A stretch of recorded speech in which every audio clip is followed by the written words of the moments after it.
mà chươngស្ដាមពីអេអាមេរិនទៅលើកីឡាករជប៉ុនបាទ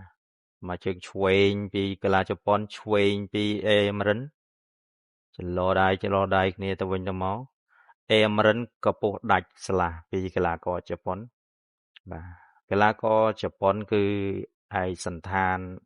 តំណាងឲ្យបង្គោលក្រហមរីឯអេអាមេរិនកីឡាករគុនខ្មែរយើងគឺបង្គោលខៀវខ្ពស់ស្រឡំនេះគឺបងប្អូនស្គាល់ហើយបាទជាកូនរបស់លោកគ្រូអេវុថងជាស្ដេចបដាលមកជំនាន់មុនឥឡូវនេះគាត់បានធ្វើដំណើរទៅប្រកួតនៅឯទឹកដីប្រទេសជប៉ុនការប្រកួតនេះគឺមកជើងស្ដាមឆ្វេងពីជប៉ុនសងស្ដាមពីអេមរិនវិញចូលចលទាត់ក្រោមពីអេមរិនទាត់ក្រោមពីអេមរិនវត្តពីជប៉ុនមួយតែមិនត្រូវចំគោលដៅមកជើងកែងពុះពីអេមរិនពីកែងស្ដាមតែដូចជាគ្មានប្រតិកម្មអីទេកីឡាករជប៉ុននៅតែព្យាយាមដើរបន្តិចចូលទៅរកអេមរិនដើរក៏ពោះអេមរិនមួយពីកីឡាករជប៉ុនបាទបង្គោលក្រហមកីឡាករជប៉ុនបាទគឺតម្រង់វាយរបស់កីឡាករជប៉ុននីមួយគឺស្វាហាប់ម៉ត់ចត់ច្បាស់ប៉ាគេបងប្អូនអញ្ចឹងគឺសម្រាប់ការប្រកួតនេះ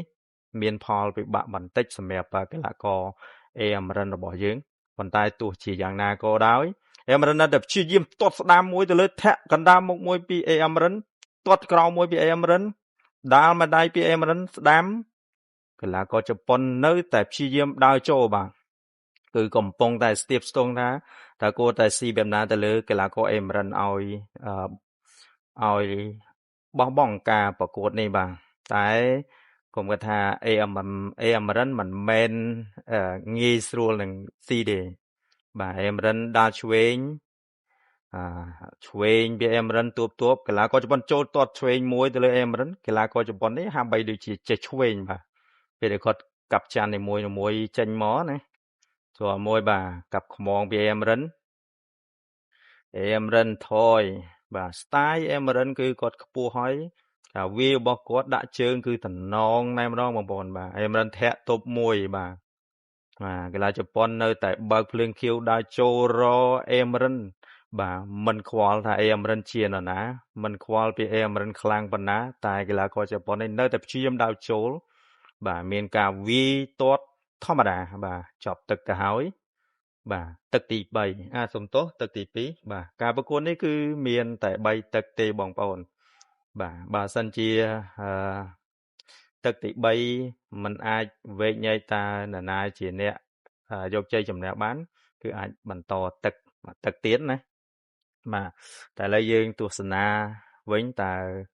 មួយគូនេះអាចឆ្លងផុតទឹកទី3ដែរឬទេបាទ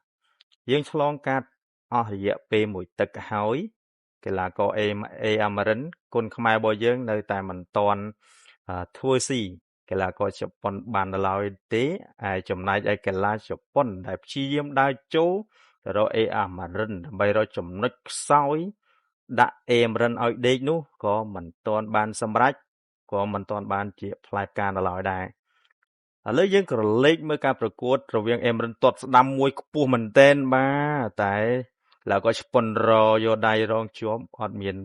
អ្វីកើតឡើងឡើយជប៉ុននៅតែព្យាយាម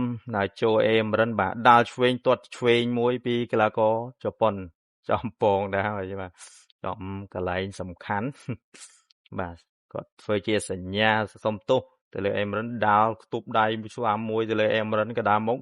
អេមរិនទាត់សងវិញកណ្ដាលដៃឆ្វេងពីជប៉ុនទៅលើអេមរិនទាត់ក្រោមពីកីឡាករជប៉ុនធាក់ទប់ពីកីឡាករជប៉ុនទាត់ស្ដាំពី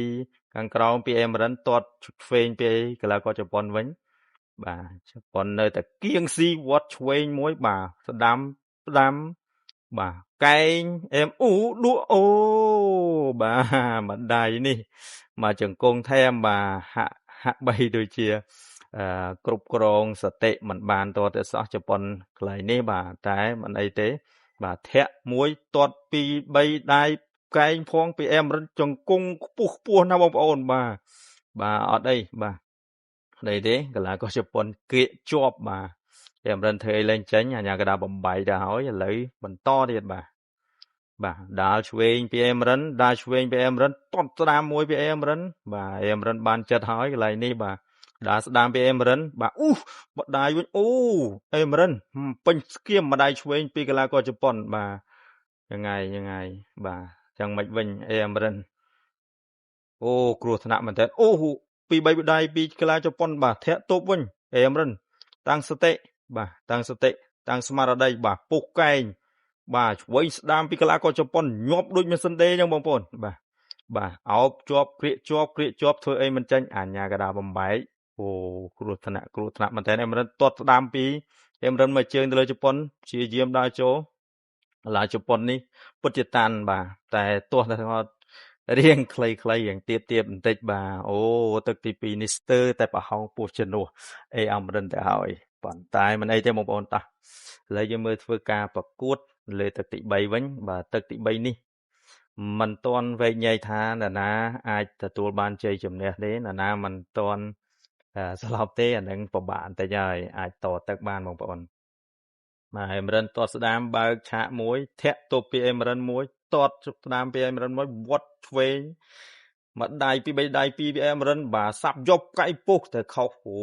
បើថាចំវិញបងប្អូនបាទឈាមតែម្ដងខ្ញុំនិយាយអញ្ចឹងអូខេបាទជប៉ុនហាក់ទះមួយជើងបាទពីអេមរិនបាទអេមរិនបាទចាប់ចលោឆ្វេងធាក់ទប់ពីអេមរិនឲ្យចូលចិត្តតែម្ដងបាទអេមរិនដឹងបាទពួរម្ដាយរបស់កីឡាជប៉ុននេះក៏មិនមែនធម្មតាដែរបងប្អូនមហាទម្ងន់បាទព្រោះម្ដាយមិញនេះទឹកទី2នេះធ្វើឲ្យអេមរិនស្ទើរតែបាត់បង់ការប្រកួតទៅហើយតែទោះបីជាយ៉ាងណាក៏ដោយអេមរិនកំពុងតែស្ទាបស្ទង់បាទបាទបាទដកសោមដៅទៀតហើយមិញបាទបេះកែងពីអេមរិនតែមិនទាន់មានឱកាសមិនទាន់មានពេលវេលាកីឡាជប៉ុននៅតែព្យាយាមដើរចូលធាក់ទប់បាទធ្វើអេម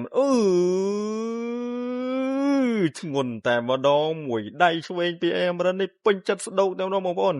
បាទកីឡាករជប៉ុនដើរត្រេតបញ្ឈប់ការប្រកួតដោយស្វ័យប្រវត្តិ